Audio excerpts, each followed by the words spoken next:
hariho imiryango bateka inyama umukozi ntageko.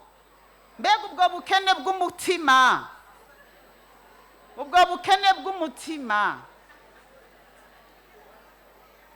ugasanga hari inkono y'abakozi n'inkono ya mushinga ntahe n'inkono ya madame les enfants. Umviriza ayo makara yose ntuze mwari kugira inkono imwe.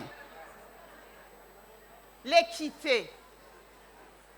Duhere kuri burya buto buto. None umuntu wima icayi, ikiro c'isukari cyo kunywa icayi, ni wigira imbere ukaba umukuru, hageze kurungika abantu muri mission du gouvernement, uzorungika ndesha, uzorungika nde? Duherere hajya mu nzu nibara.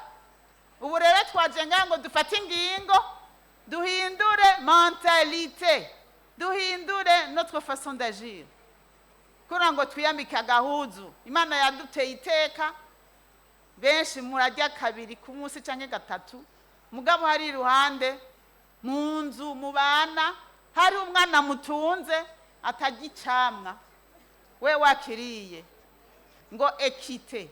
Ujya mwana rero arabona ivyo mukorera, niwe agera hanze agasubura umunwa agacatangura kuvuga kukuyaga.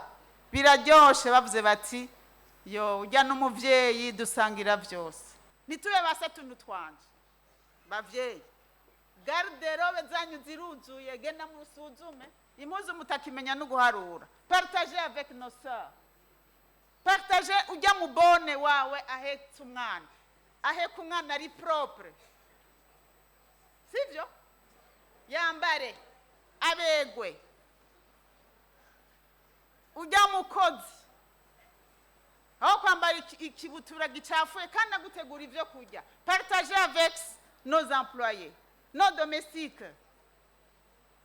Azoba épanoui, mwese mutwengera umwe. Il faut rester humble. Iterambere ku mukenyezi, iterambere mu gihugu, iterambere kugwaruka, iterambere ku bana, byose bishoboka turi mu mahoro no mu bumwe.